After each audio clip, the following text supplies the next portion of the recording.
My guess is Jax will not be able to flicker, but who knows what the judge selection Don't piss off the Jax players. I heard their Discord's crazy. Yeah. Don't piss them Poor off. guys. Dude. Poor The guys. Jax players Honestly, are Yu-Gi-Oh players for I sure. hope.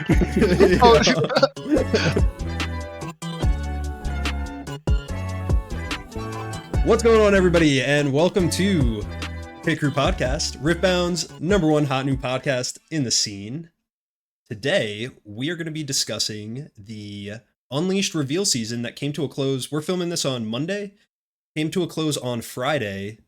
Already feeling like old news because this morning we got the official ban and rules update post from Riot, and there's just a ton to go through.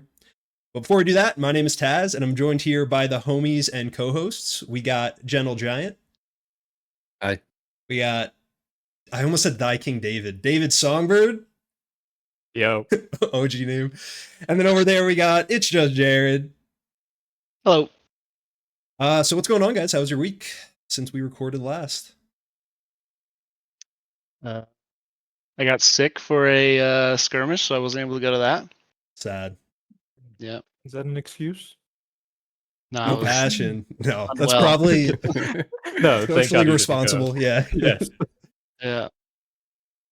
All right. David, what was going on with you? Week has been good. Been play testing a little bit, you know. Got yeah. some Ivern and Poppy cooking up. So we'll see. We'll see what happens. But yeah, that's Mine was it for good. me. I played in a 5K.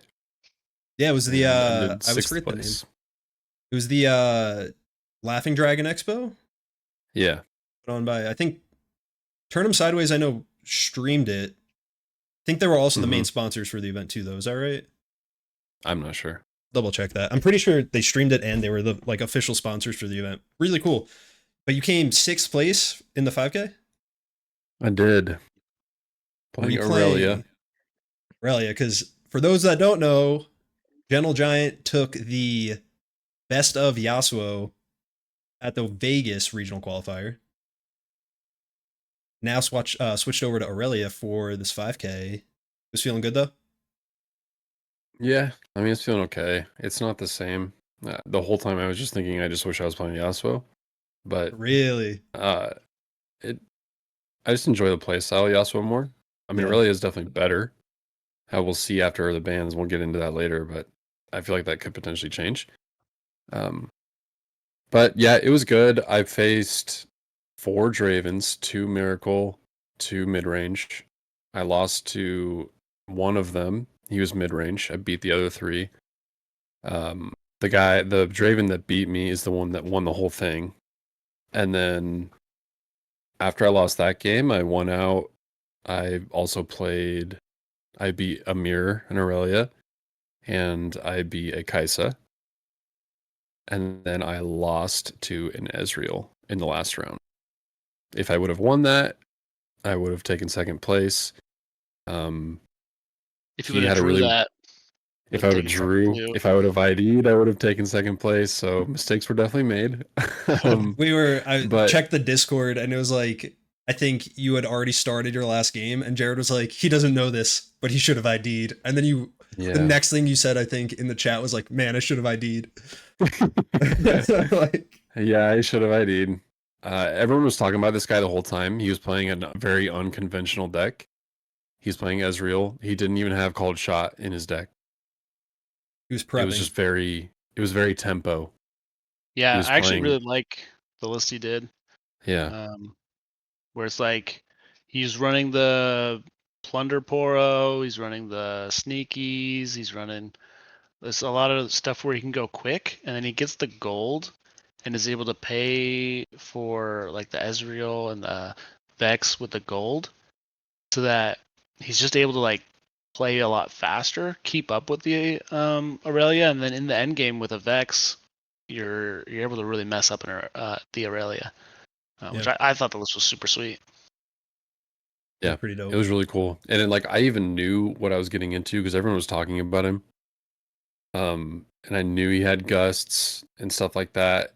And in one of our games, so I had was it an Aurelia or a Vex at the battlefield? I don't really remember. He goes Vex. I think it was Vex as well. And I had 2 up. I had an Engard in hand and a Flash in hand. And I could have just immediately flashed when he tried to play the spell on me that can reduce by 4 might if he doubles it, right? Repeats it. Frigid Touch, yeah. And so Yep. Yeah. I had to decide, okay, what is he trying to do after this? So do I just like Engard afterwards? Because I don't even remember what he played after, but I was just afraid that he was still going to be able to kill me in my base. So if I just flashed, he would just kill me anyway. Mm-hmm. And if I Engarded, I would still have enough to flash if he moved in with a unit. And so that was my thought process. See. And so I didn't initially flash the -4, but then from there he went into Gust, and I like wasn't even thinking about it. It wasn't even in my mind. And so I was like, okay, I mean, I do have Engard, so I went for the Engard, and then he played a second Gust. Oh no. He was running gusts and the what's the 2 cost Actually that really gust? sick, yeah. The Wind. Yeah, when Singer. Singer. Oh, Wind or something Singer, like that. yeah. Yeah.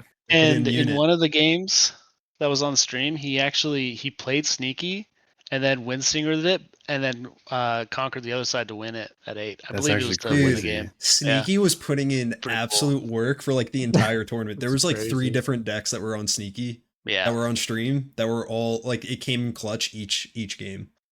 Obelisk Band Yeah, though, we're Sneaky's gonna so yeah. see what happens. Spoilers.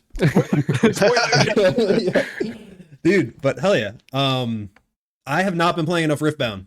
But I'm gonna start getting back to my locals probably after this weekend. But yeah, I did like spring cleaning this weekend. That's what I was doing. But Nice. yesterday, I was on the Summoners Weekly podcast, which was a lot of fun. They are also locals to San Antonio. That's how I met them. And dude, I just like talking about Riftbound. So we had a good time talking about some things yesterday. Would have been cool if the bans were out and the rule changes to talk those, but now I got you guys to talk with through some of those things. So yeah, we can get into that. You guys both looked Dude. real cute on streams. Basketballs. You know. Bro. Oh man. Okay. All right. Focusing up. Bans. So this morning, announcing Riftbound's first bans, news article posted to the riftbound.leagueoflegends.com site. Came along with a video. I'm sure anyone that's watching this is already well familiar with what was going on, but to recap, 7 cards were banned, 4 of them cards, 3 of them battlefields. Cards were Called Shot, Draven Vanquisher, Fight or Flight, and Scrap Heap, and the battlefields were Dreaming Tree, Obelisk of Power, and Reaver's Row. In this article, they had a video where they kind of outline some of they kind of just do a high-level overview on their ban philosophy, and then just like a quick summary on their reasoning for a lot of these bans. If you haven't watched it, it's a really good watch. There's 2 things that he said that I thought were really interesting, at least to me. Number 1, which I hope they stick with this. I think they have to stick with it a little bit. But they said, basically, we're not going to ban because people are complaining, which I think is great. So everybody should stop complaining on Twitter. Of course, that'll happen, right? Everybody will just stop complaining. Yeah. And then the other one was another philosophy that they said about the banning was that if they identify a problem, they will ban the card early, which seems a little bit different than what they were saying before. But if they identify Called Shot's a problem, they're going to ban it early so that it doesn't continue to be a problem for a long time. Whereas with some of their other stuff is they were saying, oh, we want to wait and see if there's a continuing issue. Yep. But I hope that they're proactive with some of it. Are we okay with getting into this, Taz, or do you have some more to say? No, yeah, let's get into it. This is Okay. What do you got? We kind of talked about it last podcast. Me personally, I was I kind of, and some of us were like, kind of want this to be kind of like a video game. Like we're making constant patches and fixing issues. And by them saying they're going to try to ban stuff early, like that is kind of what that is, right? Like we are looking at potential like constant patches. Um, The and cool for thing anybody with it, that's like, sorry, go ahead. I was just gonna say the cool thing with that is in the rules update, it's titled Riftbound Core Rules Unleashed Patch Notes. So like they're treating it Yeah, like patch notes, which exactly. is it's sick. Yeah. And like anybody that's like upset about these or whatever, hesitant about like this kind of style of card game with all these patches happening, like I I really hope people start to realize how healthy this is to have a company that's like so like determined to make an amazing game, and to have not only for them to like be constantly trying to improve the game, but also the communication that they are having with the players is like hands down in like it's incredible, and it's something that is so rare these days when it comes to games in general. um and like it definitely gets me excited for them to be treating this the way that they are. Yeah, I was not I personally wasn't expecting any bans today. I thought it was gonna be one of those things that the community kind of decided was happening and then was gonna just within itself act like it was happening and then get really upset when it didn't happen. Because I read Dave's tweet and we kind of went through it I think last week, but there was no definitive like all he really said about it was we're looking at bans and we have no date, and on the 30th we're doing rules updates. That's what I took away from it. But all of the hard decisions aside, which I'm in favor of like a lot of the decisions and the reasoning, but even if I wasn't, the thoughtfulness that they put into it and the philosophy and the communication and the clarity that they gave for their reasoning, that's what I was mainly looking for over the specific bans, because it's kind of setting the tone for this game for like years to come. They're setting it now on what their stance is. Jared said they're not going to give way to public sentiment. They've already said things like they're never going to errata for nerfs or buffs for power level. It will only be to resolve gameplay issues. They are anti-limiting or like Restricting. restricting. Yeah, they really would either like to ban or not ban something. They wouldn't want to like limit it to 1 or 2 copies per deck. And yeah, just like they're open, like Giant was saying, their openness to change, their openness to get things wrong and then resolve them, or not like have the ego to be like, well, we already made this decision, now we have to live by it and stand by it. Because this is like pit crew lore for our members, but we have a history of playing games that just end up failing and dying very quickly, and a lot of the reason is developers making the wrong decisions and not listening to their community, or um not making the right changes, and not having clarity on changes, and not like really involving the player base at all. So it's cool to see that they're being very thoughtful, they're taking their changes very seriously, and it's just setting the tone for like the rest of this game's life, which has it's really positive in my opinion. Yeah, I agree. I'm very happy with these, like at least this first wave of bans. It's really incredible. I just love the fact that they made a video. Like the article itself is great, but the fact that I forget his name. I know his last name's Mormon, right? Yeah, it was But John. Yep. yeah, him talking about in depth as to, just like you guys said, like their philosophies behind why they did these bans. I'm really happy with. I'm also really surprised that Obelisk made it. Like, I'm not really surprised. That's the one out of the list that I didn't expect. Actually, I'm lying, because Giant called that Red Draven would get banned, and we were like, nah, bro, what are you on? And then it gets banned. But now that I think about it more, it totally makes sense. It is an overtuned card, especially for a 4 cost. So Yeah. And I like what they said. The legend really is overtuned. So being able to hit, like, other decks do run that card because it's just good. But being able to hit that card primarily hurts Draven. And so I think it is cool that they have these when a legend is too strong, they don't have to necessarily just get rid of that legend. They can hit their chosen champion. They can hit their maybe even their signature spell if it like if a card is really bad. Hopefully, we never get to that point. Yeah. But it is cool that they have like a little bit more targeted bans possible.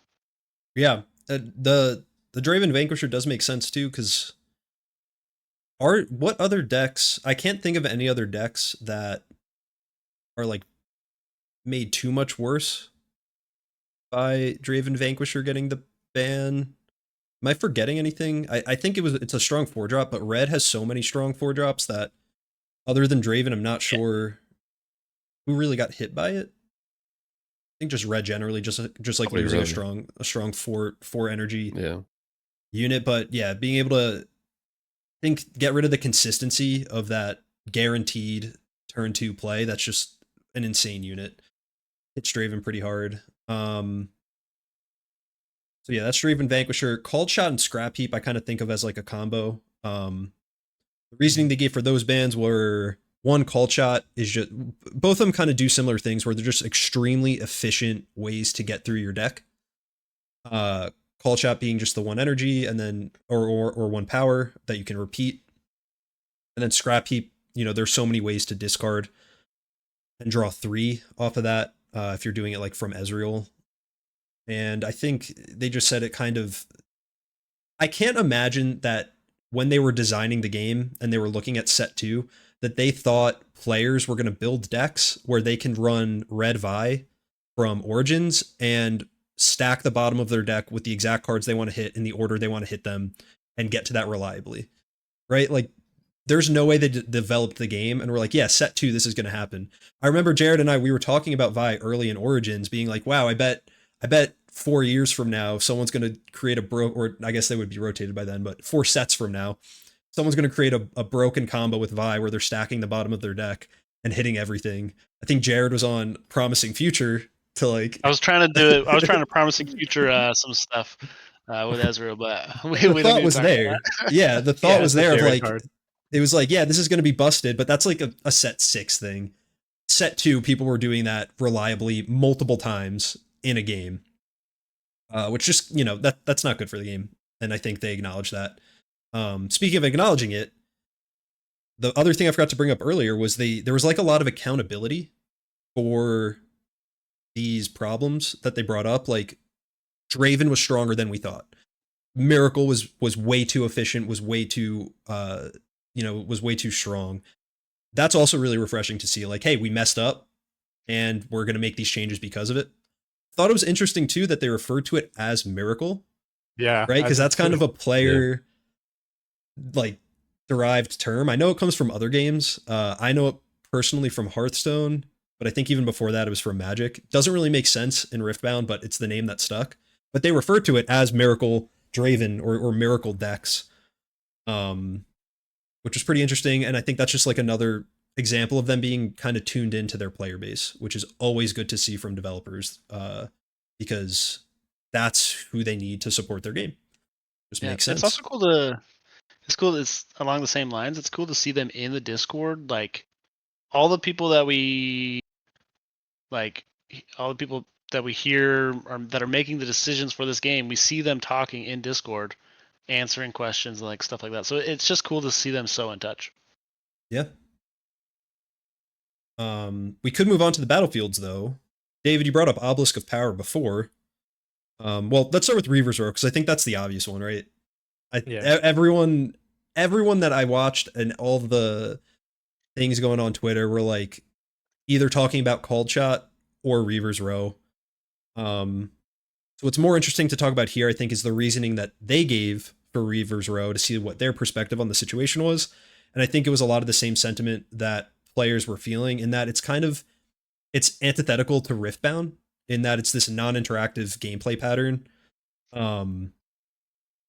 Where you're meant to have like these meaningful showdowns and play a lot of interaction from hand and all this stuff. And Reaver's Row just totally did away with all of that.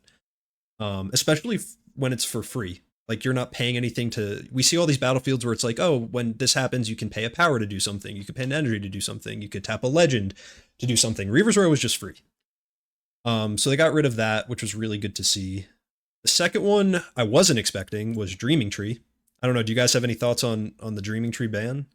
Yeah, it. Oh, I think both Dreaming Tree and Obelisk were honestly in a way to try to nerf Aurelia, because if they didn't, Aurelia would run rampant. I don't know. Like, I think Stellacorn should have been banned, mhm. but like, these are both pretty big hits, like, to Aurelia. Yeah, And in I think general, like, Obelisk just creates a weird it changes the deck way the game is building. built. Like, Yeah. yeah, it's just it really does just, and like you said, like, it Obelisk moves away from probably what they intended for the game to be like, kind of like Reavers does. So Yeah. I think Obelisk was kind of more along the same lines, whereas Which Dreaming Tree was more of a nerf. I felt that right away too, because right now I'm building Diana and like really testing with Diana, and her chosen champion is 3. Or the chosen champion I'm running, it's just a 3 energy. So I know either I'm going second, and I guess the first game is a coin flip. If I win it, I go first, which is great. I'm already, that's already an advantage. If I'm going second, okay, I can just play Diana turn 1. If I lose game 1, I pick going first, so I'm happy. I'm going first, and then I'm playing Obelisk, and I'm getting Diana turn 1 going first. Um, and then if I lose, or if I win game 1 or game 2, uh, I'm going second the following game, assuming the other player picks first, and then I'm playing Diana turn 1 again. So when I'm building my deck, I'm like, I really can put in Ravenbloom Student as my 2-drops, and that's it. I don't need anything else because I'm just playing Diana on my as my turn 1 play most of the time. Kind of cool to build your deck in that way, but I think it also kind of limits where they want you thinking of going first and going second kind of more thoughtfully when you're building a deck, and not just saying, hey, I'm going to run this battlefield so I can always do this and never have to worry about a 2-drop. Yeah. It also, I think, had a little bit of a weird effect where 3-cost and 4-cost champions all of a sudden had this like obligation, like chosen champions. If you had the ability to do a 3 or 4-cost chosen champion, you sort of had this obligation to run Obelisk to either get your 4-cost champion on like Yep. first turn for when you're going second, or 3-cost obviously going first with Obelisk. Um, it it makes it so that the higher energy ones are just way less good than anything you can play that early consistently. And so I think Obelisk really was warping those chosen champions and making the power level of those 3-cost and 4-cost way too high.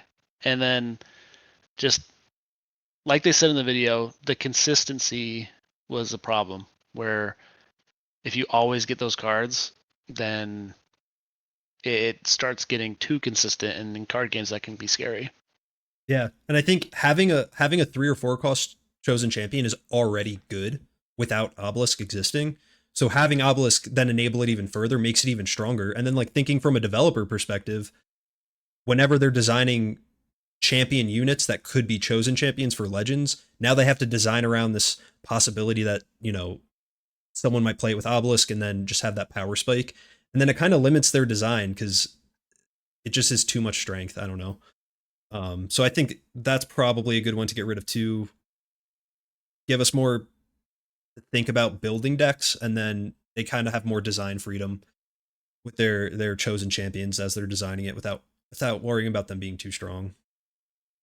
How do you think it's gonna affect like the meta now? Like going Yeah. second is a lot weaker now without Obelisk, right? So And yeah, I don't know how that's gonna feel. It might just feel like buns, like going second, but I don't know.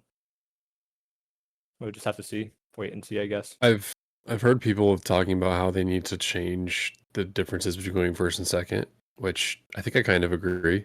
The idea I heard that I think I like is first doesn't draw a card. But they get to mulligan more cards. Now, if that's interesting. 3 or 4, and then second does draw a card, but they keep their 2-card mulligan.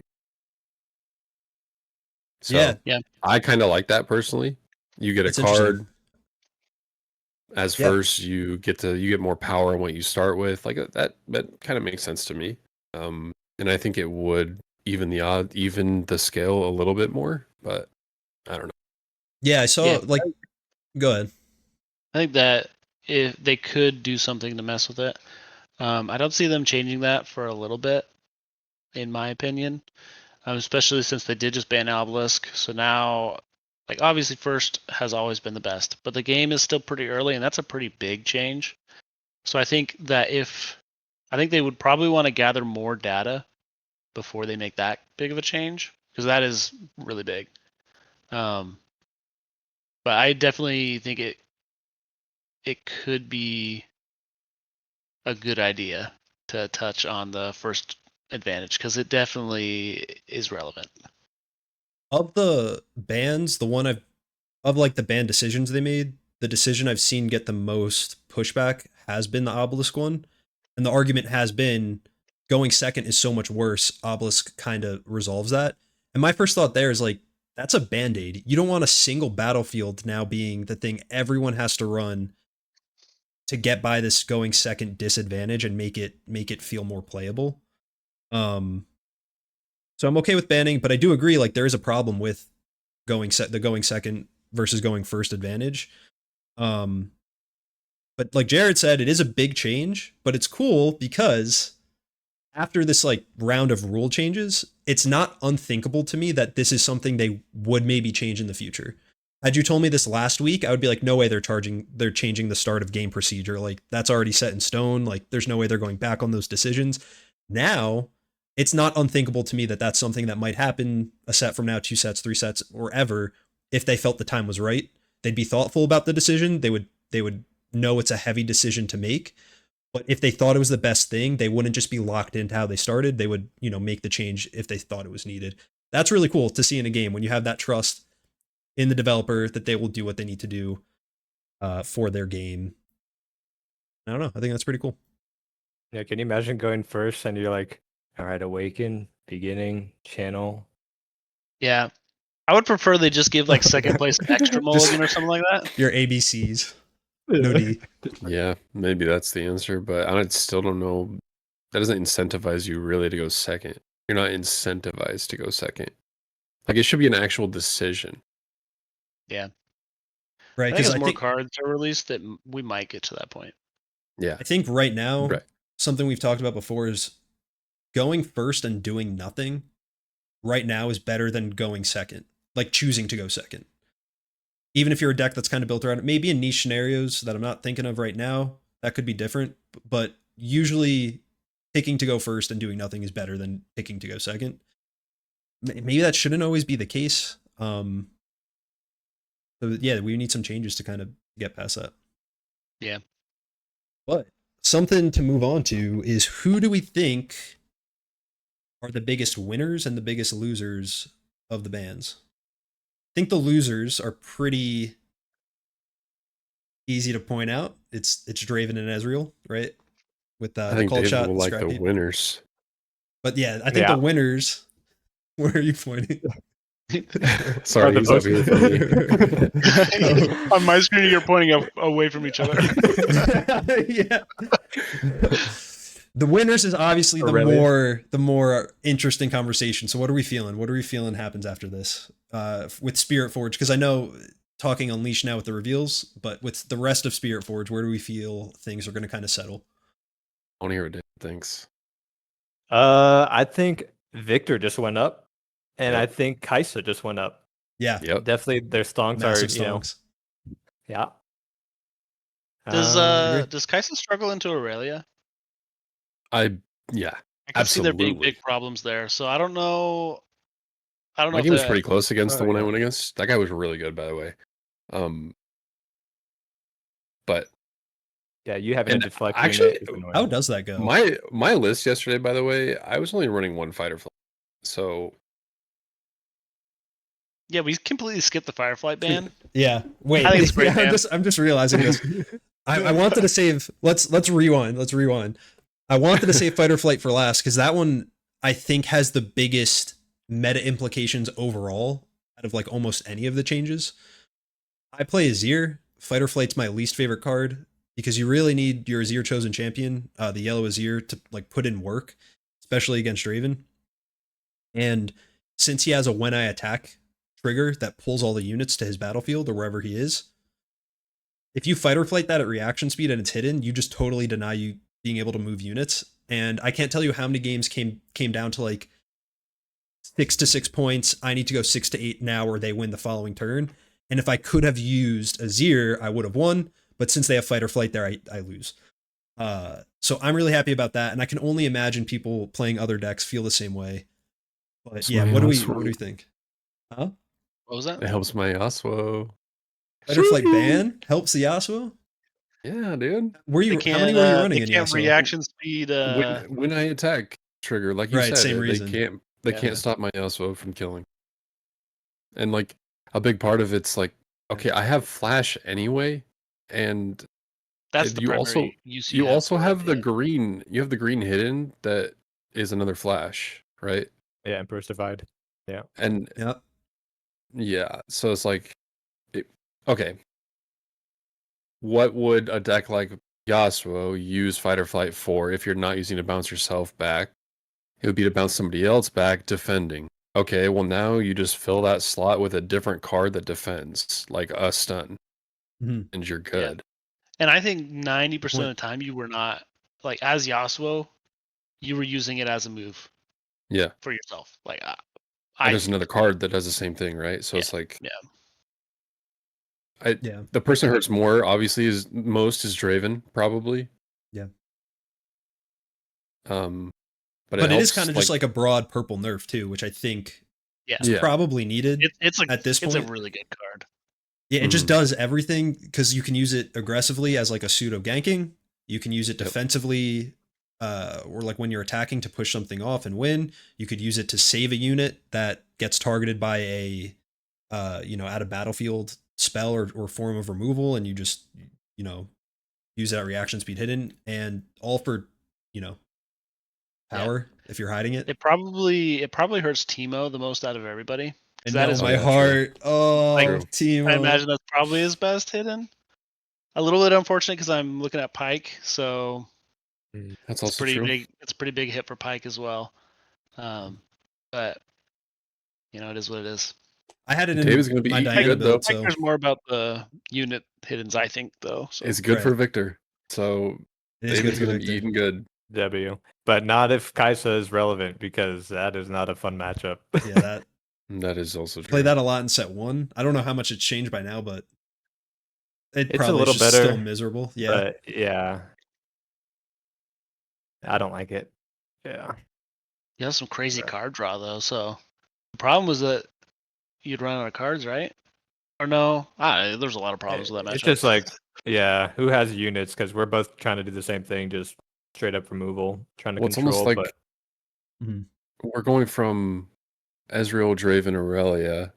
Aurelia is still on top. And then it might be Victor Kaisa with Aurelia.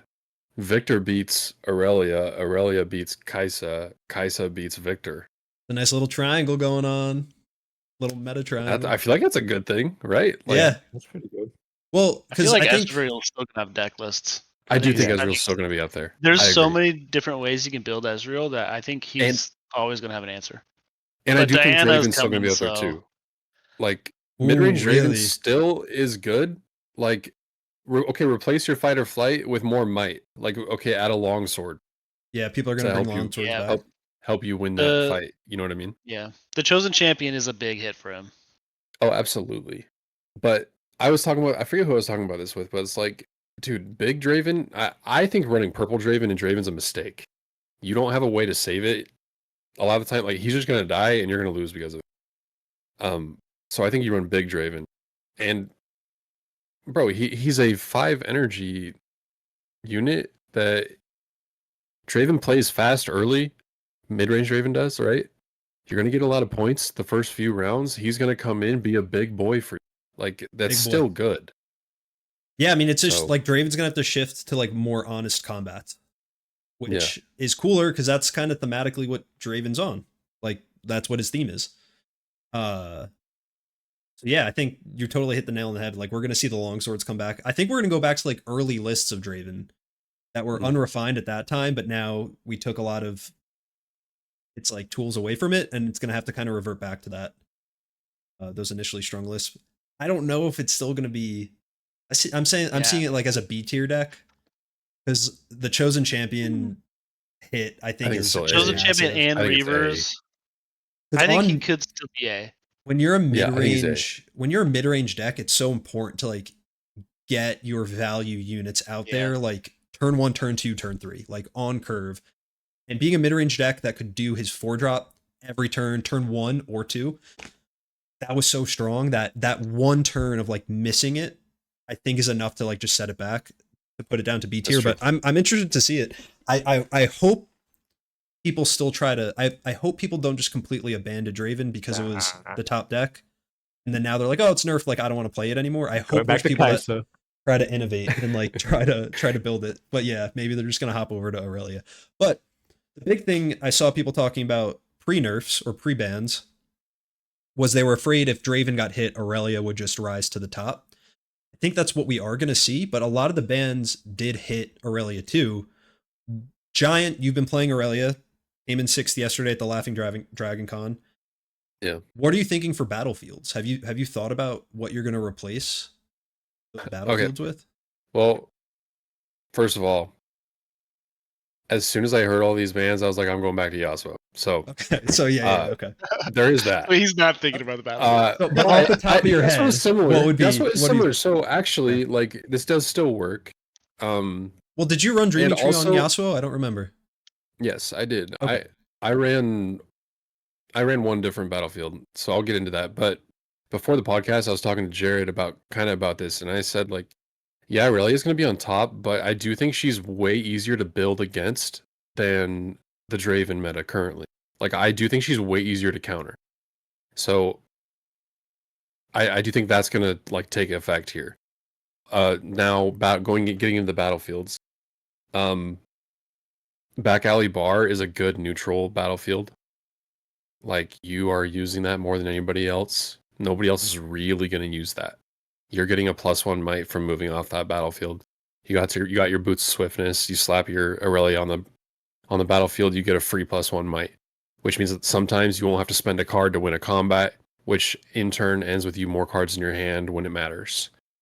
And then there's also the ganking battlefield going second, which is a comeback Windswept. mechanic. Windswept. Yep.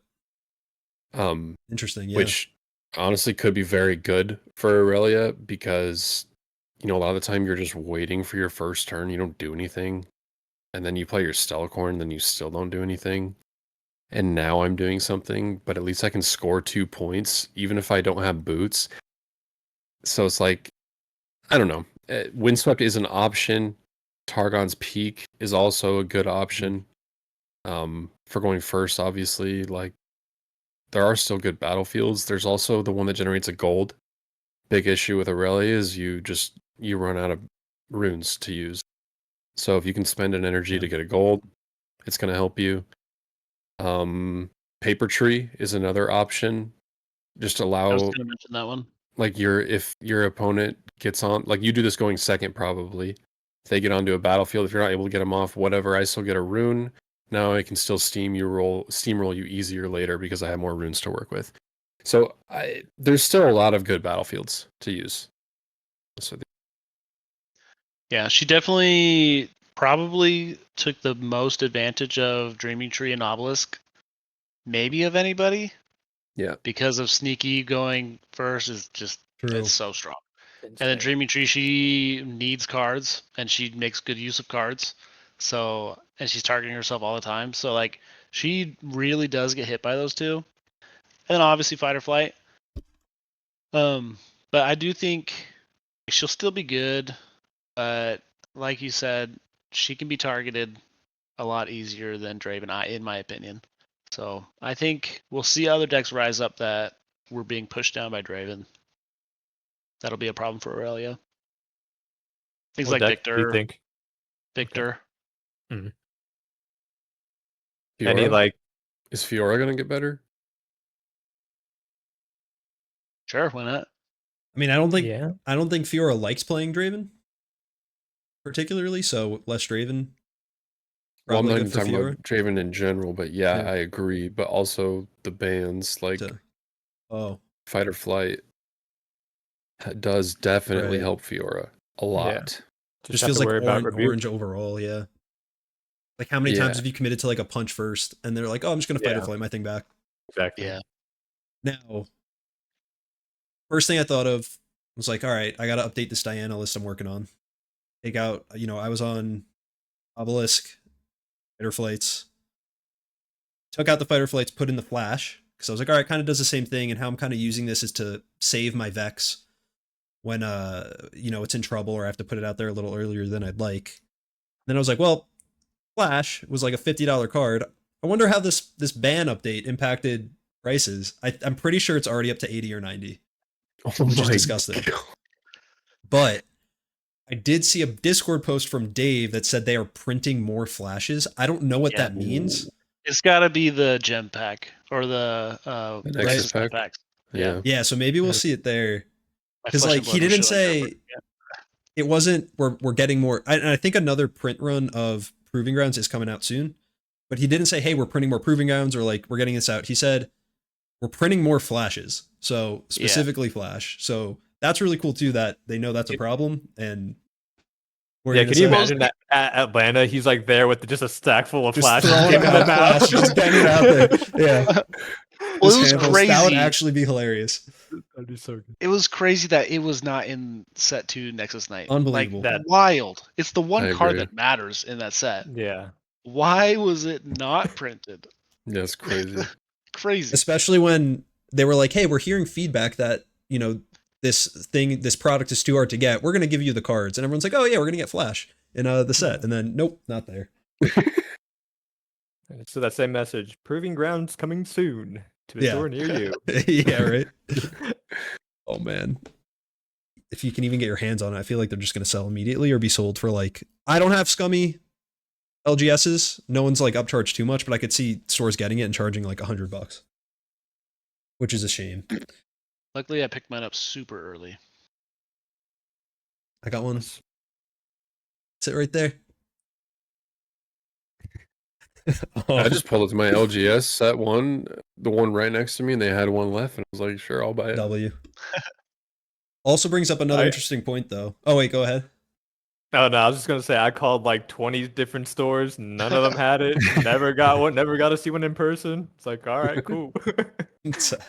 All right, go ahead. Sorry. The Jinx starter deck is now illegal because it has both Reavers and 3 copies. I'm pretty sure it's Reavers. It has Reavers and 3 copies of Fight or Flight. So Yeah, that kind of sucks. But I feel like if you're a new player playing with that deck unchanged, you're probably not playing it in an environment where it would matter. Like I don't think you're just taking it to a Nexus night. Maybe. Like maybe you go to a skirmish. There was like 3 new people at the last skirmish I went to that were awesome. playing like pretty fresh. That stuff. stinks. So that must have been in their minds when they were making these decisions. I'm glad it didn't stop them from doing it because I could also see a company being like, well, we can't make this product illegal. So the game as a whole is going to suffer because we can't ban Fight or Flight because it's in the Jinx starter deck. So I'm glad they did that. But it's another, that didn't go unnoticed by them, I guess is what I'm trying to say. And they still made this decision anyway because they felt it was important enough. Really cool to see. I think it's good for the game. Wait, I got to ask you, Jared, how was their Yeah. experience at that skirmish? Really good, actually. It seemed like they had a ton of fun. They got smoked, right? Yeah. But I think there was one person who was playing and like one person played kind of slow, but they understood they were playing slow and like I don't think they would not have like I don't think they would have let it come to the detriment of their opponent, if that makes sense. Yeah, yeah.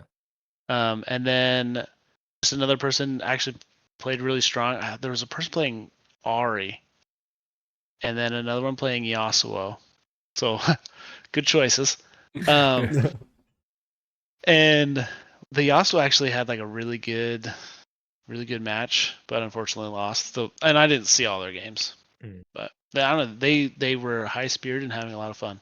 So props. For When you guys, I've played a couple new players too. I've noticed Magic players and Flesh and Blood players are really good at card games. It seems like just overall, because I've played a couple new players new to Riftbound, and just like kind of talking up like, oh, did you play any other card games, or where are you coming from? Are you a League fan?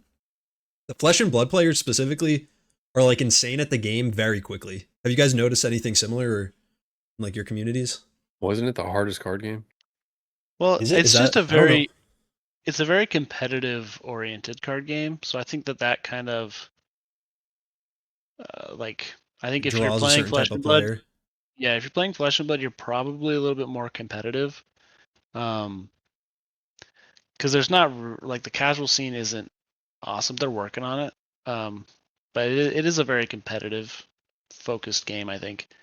And then I don't know about Magic. I've never really played too much Magic.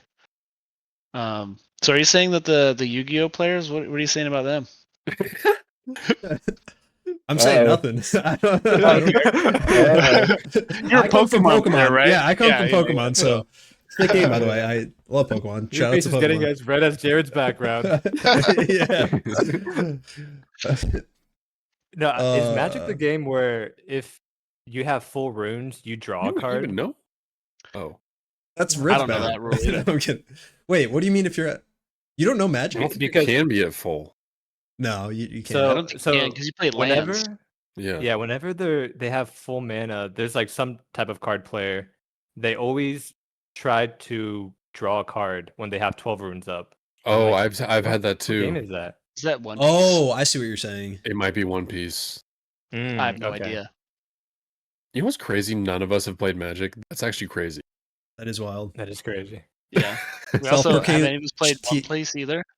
I played One Piece, yeah. I've Like the never first played One 4 Piece. sets. Yeah. We But played been a Dragon while. Ball a bit. Me and Giant played Dragon Ball. I missed that game. Bring That it was back. good. Yeah. I think it might still be around, but I don't know. Yeah. Nobody plays it. Yeah, Oh, no, hi. I went to a store once. I was like, "Hey, do you guys play Dragon Ball?" It's like, no. Really. I bought those cards. I never played it in person. I just like opening packs. And that's Yeah, the Fusion Dragon Ball Ball cards cards. look so cool. Yeah. Yeah. Yeah. But W's. I think now's a good time to transition into everyone's favorite segment, the cardle.gg/riftbound. So we'll pull it up here. I've messed this up our first 2 times filming. So I think this is the first one that's actually going to make it into the podcast. But right now, I think David's at 1 point and Jared's at 1 point. I'll take it. We're at right. 0 points and we're just starting over now. But Giant, I think you're the only one who hasn't guessed first yet. Maybe. No, I guess first last time. Who hasn't? David? Yeah, I haven't. Well, All right, maybe. To give everyone the rundown, what we're going to do is we're going to be guessing a card from Riftbound into this website called cardle.gg/riftbound. When you guess the card, the goal of the game is to guess a specific card for today. When you submit your guess, you'll get some feedback based on whether the card you're trying to guess has similar energy, power, domain, set. You'll get all the information and have to kind of like Wordle, but you'll kind of have to, get some clues as to what card you're trying to guess. So far, we've gotten it twice in just 4 or 5 guesses, so we're doing pretty good. But Jared, why don't you guess? Or did we say David? I forget already. Who's guessing first? It's me. No, it's All right. Jared. I'll go first. Okay. All right, Jared, Pit first Crew. guess. Pit My Crew? first Okay. guess is Pit Crew. Oh no. Haven't we guessed this first every time? I mean, Yes! We have to guess it first every time though until it happens. Yep. Oh my, every single Yeah, one's dude. wrong. Yeah, everything is wrong. So How it's gonna lower work? than 3 energy. Yeah. It's not blue. It's not Bandle. It's not a unit. Not Origins. Not common. Okay. Yeah, we're doing good so far. If I'm gonna go second, I'm gonna say Doran's Blade. Okay. Good guess. Good guess. That is a good guess. All right. So Doran's Blade, it's not an equipment. It's not in body. It's less than 2 energy. Not a gear, not a common, but it is in Spirit Forged. So all we know about this card is that it's in Spirit Forged and My not in turn. body or mind. All right, go for it. That's What less do we than got? 2. Wait. Called shot. Okay. That would be crazy. They already removed Oh, bad. that is a good guess. Dang it. So It's a one the card cost. we have to guess, it's a 1 power card that costs 1 energy, we know for sure at this point, with no might, not a spell, not a common, in Spirit Forged. Chaos is orange or yellow, which means it might be It is multi-domain. part of chaos. What's Siver's signature spell? Not Thrill of the 'cause it's Hunt. yellow. It's a Wait, it signature. says That's it's- way too easy. It's 1 energy. Oh. No, but it's 1 TAZZ energy, gets 1 this power. for free. No, wait. It's 1 energy, 1 power, and isn't Siver's 2? No, is it Siver's? Not Thrill of the Hunt. I'm but, not saying anything. On the Hunt? No. Is it on the Wait, Hunt? how do you know? How do you know it's a 6 spell? Because it's not a spell, a gear, or a unit. So it Because has the to be that? chaos is yellow. And So it's it a one means- cost, and so there's nothing else. Okay. So I did lock in On the Hunt for my guess, which I did forget is 2 power. And the card we have to guess is only 1 power. But we do know now that it is a 6 spell that costs 1 energy, but it's not body chaos, it's chaos and something else. From Spirit Forged. David, are you next? Because I feel like you It's gotta Jared. get it now. Oh, it's me, Oh. dude. I'm totally brain lapsing. What's a?